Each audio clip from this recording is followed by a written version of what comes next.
قیامت کے دن کیا نبی علیہ الصلوۃ والسلام ہر مسلمان کی شفاعت کریں گے یا کچھ مسلمان محروم بھی رہ جائیں گے اس سے؟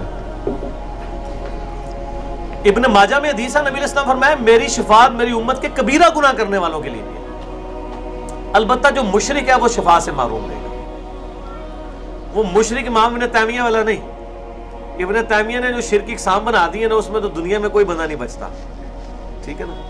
وہ مشرک جو شرک جلی کرنے والا ہے وہ اللہ تعالیٰ فیصلہ کرے گا، کیونکہ اللہ تعالیٰ نے وہ بزرگوں کی لکھی ہوئی کتابوں سے فیصلہ نہیں کرنا، جس بندے کو جو حالات و واقعات دیے تھے اس کے مطابق فیصلہ کرنا ہے۔ اس میں حدیث کوٹ کر دیتا ہوں، بخاری مسلم کی حدیث ہے کہ نبی علیہ السلام فرمایا کہ اگلے وقتوں میں ایک شخص تھا، بڑا گنہگار تھا، اس کی موت کا وقت قریب آیا، اس نے اپنی اولاد کو جمع کیا اور کہا میں کیسا تھا؟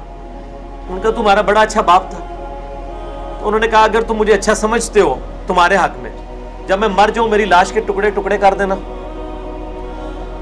اور اس کی راکھ بنا کے ہواؤں میں، پانی میں، زمین میں بہا دینا مختلف جگہوں پر۔ لَإِن قَدَرَ اللَّهُ عَلَيَّ، اگر اللہ نے مجھ پر قدرت پا لی تو مجھے عذاب دے گا۔ یعنی مراد کیا کہ اس طریقے سے اللہ مجھے دوبارہ زندہ نہیں کر سکے گا جب لاش ہی بکھر جائے گی۔ یہ عقیدہ کفر ہے یا اسلام؟ کفر۔ مر گیا وہ، بخاری مسلم کے الفاظ ہیں، اللہ تعالیٰ نے ہواؤں کو حکم دیا، پانی کو، خشکی کو جمع ہوا، پھر دوبارہ زندہ کر لیا۔ ہاں ابھی سنا یہ کیا حرکت کی؟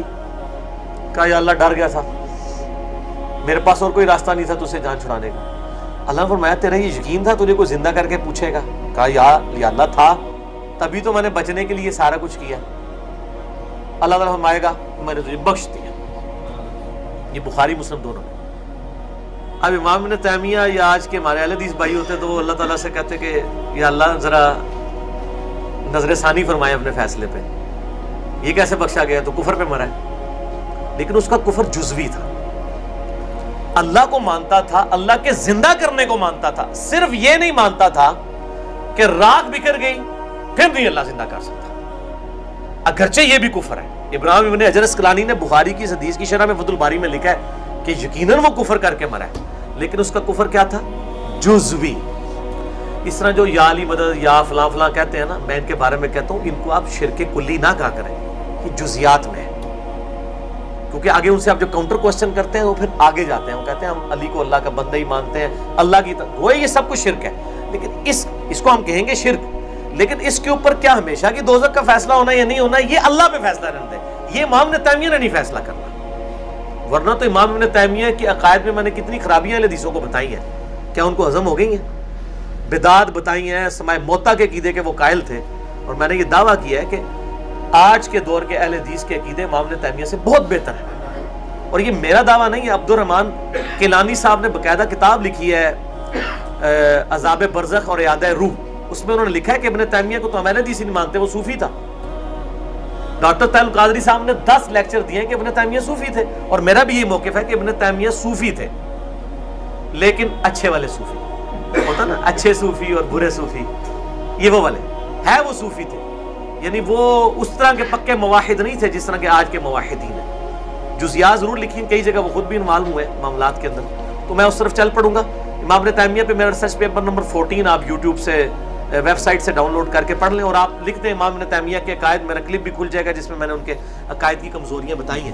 وہ کہتے ہیں میلاد بنانا بدعت ہے، لیکن چونکہ اس کے پیچھے نیت صحیح ہے لہذا ثواب ملے گا، تو کل بدعت ضلالہ و کل ضلالۃ فی النار کتنے رہ گئی، تو وہ رہنے دیں۔